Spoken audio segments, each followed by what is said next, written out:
नमस्कार, प्रणाम। आपकी बात आपके साथ में आपका हार्दिक स्वागत है, अभिनंदन है। आज फिर से मैं वेस्ट बंगाल की चुनाव के बारे में चर्चा करना चाह रहा हूं और इसमें सुप्रीम कोर्ट ने फिर से एक तरीके से बहुत बड़ा निर्णय लिया है और निर्णय मुझे लगता है वेस्ट बंगाल के लिए बहुत भारी पड़ सकता है। देखिए, किसी भी राज्य में जो बड़े अधिकारी, उच्च अधिकारी होते हैं, चाहे पीसीएस अधिकारी हो चाहे आईएएस अधिकारी हो, वो राज्य सरकार के जो है उन निर्देशों का पालन करते ही करते हैं, चाहे उनका मन हो या ना हो। बिना उनके वो कुछ कर नहीं पाते हैं। अब घटना क्या घटी, एसआईआर का मामला चल रहा है, आप लोग जानते हैं, और वहां के मुख्यमंत्री जो हैं वो पूरी तरीके से जब से एसआईआर चल रहा है एकदम बौखला गई हैं और उनका कहना है कि किसी तरीके से एसआईआर को रोक दिया जाए। और एसआईआर होने की वजह से एक करोड़ नाम तो कट गए और 50-60 लाख जो नाम ऐसे हैं जिनकी जांच अभी चालू है। शायद वो चुनाव के पहले क्लियर हो जाएगा कि नहीं क्लियर होगा, वो पता नहीं। अच्छा, उनको ये भी पता है कि उनके ये जितने 1-1.5 करोड़ वोटर अगर नहीं आते हैं तो उसमें सबसे ज्यादा अगर नुकसान होगा तो वेस्ट बंगाल की वर्तमान में जो सरकार है उनको नुकसान होगा। अब क्या हुआ कि कुछ दिन पहले, अभी 1-2 दिन पहले मालदा में अभी सुप्रीम कोर्ट ने सारे जुडिशियल अपॉइंटमेंट किए हैं। जो भी अधिकारी हैं, जो भी स्क्रूटनी कर रहे हैं, जो भी एसआईआर का प्रक्रिया जो कर रहे हैं, वो सारे जुडिशियल ऑफिसर हैं। कोई भी उसमें प्रशासनिक अधिकारी नहीं है, सब जुडिशियरी ने अपॉइंट किया हुआ है। मालदा में क्या हुआ कि इन जुडिशियल ऑफिसर को उन लोगों ने घेर लिया और घेर के करीब 9 से 10 घंटे तक बंधक बनाए रखा। अब देखिए, बात ऐसी होती है, आप किसी नेता को बंधक बना लीजिए, किसी पार्टी के किसी मुखिया को बंधक बना लीजिए, या ये एक आम बात होती है। आप जुडिशियल ऑफिसर को अगर बंधक बना लेते हैं तो ये बहुत बड़ी बात होती है, क्योंकि as per supreme court guidelines वो अपना काम करने गया है और उसको अगर काम करने में आप बाधा उत्पन्न करते हैं तो वो जाहिर सी बात है, वो आपका बीएनएस के जो सेक्शंस है उसमें अंतर्गत आता है और उसमें सजा भी है, अरेस्ट का प्रावधान भी है। अब इन लोगों ने क्या किया, वो जुडिशियल ऑफिसर को यही बंधक बना लिया। तो ये मामला अब क्या हुआ, इनके हाईकोर्ट में वो फोन गया कि सर ऐसा ऐसा है मामला। वहां के हाईकोर्ट को, कोलकाता हाईकोर्ट ने उस पर संज्ञान लिया। वहां के डीएम या एसपी, बड़े रैंक के अधिकारियों को बोला कि जाइए और वहां से निकलवाइए उनको। ये लोग गए ही नहीं, समय पहुंचे ही नहीं। तो हाई कोर्ट ने सुप्रीम कोर्ट को लेटर लिख दिया कि सर ऐसी ऐसी बात है।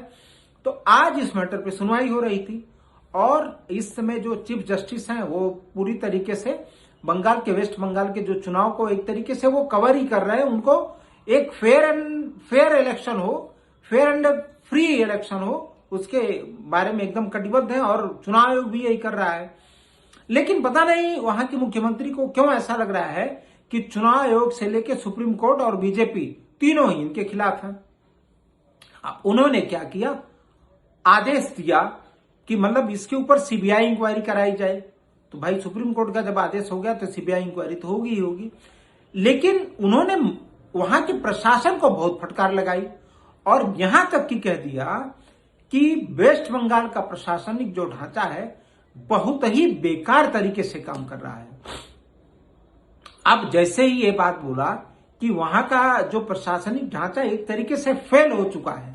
अब जानते ही हैं, सुप्रीम कोर्ट में ऐसे मामलों में अपीयरेंस तो हमारे महान वकील जो कपिल सिब्बल ही चाहते हैं। तो कपिल सिब्बल खड़ा हो बोले, नहीं साहब ऐसा मत कीजिएगा, ऐसा मत लिखिएगा। उनको पता है कि अगर ये वर्डिक्ट में, ये जजमेंट में उन्होंने लिख दिया तो सेंट्रल गवर्नमेंट को ये पावर हो जाएगा वहां पे राष्ट्रपति शासन लगाने का। राष्ट्रपति शासन जब लग जाएगा तो कोई ये भी नहीं कह सकता है कि नहीं ये सेंट्रल गवर्नमेंट ने जानबूझ के लगाया है। ये तो फिर वो भी खेल जाएंगे, सुप्रीम कोर्ट ने ऐसा ऐसा बोला था तो मजबूरी में हमको ये लगाना पड़ा। लेकिन और भी उन्होंने चुनाव आयोग की और भी कहा कि अगर और आपको ऑफिसर्स चाहिए, पैरामिलिट्री फोर्स चाहिए तो आप लीजिए, लेकिन चुनाव फेयर एंड फ्री होना चाहिए। अब एक तो चीज है कि अब जब सुप्रीम कोर्ट ने कह दिया है तो सेंट्रल गवर्नमेंट भी मजबूत हो गई। एक बात तो मुझे साफ लग रहा है, मैं आपको बता रहा हूं, एक चीज तो साफ लग रहा है कि वास्तव में अगर फ्री एंड फेयर इलेक्शन हुआ, कंफर्म बता रहा हूं, तो ममता जी की सरकार को जाने से कोई नहीं रोक सकता है। यह सही है, क्योंकि लोग ऐसा कह रहे हैं, वहां से जो हमें न्यूज मिलती है उनका कहना है कि वहां पे जो वोटिंग बूथ पे भी उनके कार्यकर्ता बड़ा सजग रहते हैं, उनके ऑफिसर्स बड़े सजग रहते हैं।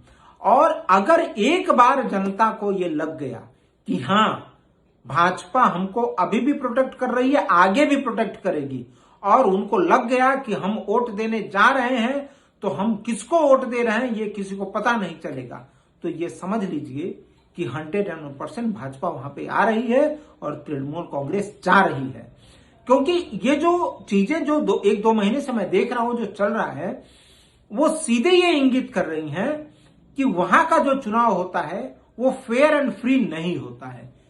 क्योंकि जो प्रशासनिक जो ढांचे हैं, जो प्रशासनिक कार्यवाहियां हैं, जो वहां पे उपद्रवों के ऊपर जिस तरीके से कुछ कार्यवाहियां नहीं होती है, जो जिन तरीके से वहां पे उपद्रव होते हैं भाजपा के कार्यकर्ताओं के ऊपर, भाजपा के नेताओं के ऊपर, तो ये सारी चीजें जो मर्डर होते हैं, आगजनी होती हैं, ये बताती हैं कि वहां का जो इलेक्शन जो है वो फ्री एंड फेयर नहीं होता है। लेकिन अब की बार जिस तरीके से सुप्रीम कोर्ट भी लग गया है और चुनाव आयोग भी लग गया है और भाजपा भी लग गई है, सेंट्रल गवर्नमेंट लग गई है, और वहां का जो गृह मंत्री जी हैं उन्होंने भी पूरी फोर्स लगा दिया है, तो इस तरीके से मुझे लगता है कि वहां का इलेक्शन फ्री एंड फेयर होगा। और अगर फ्री एंड फेयर होगा तो चुनाव में बदलाव होगा, और मुझे लगता है अगर अब की बदलाव नहीं होगा तो भाजपा को दोबारा मुश्किल हो जाएगा। धन्यवाद, नमस्कार, प्रणाम।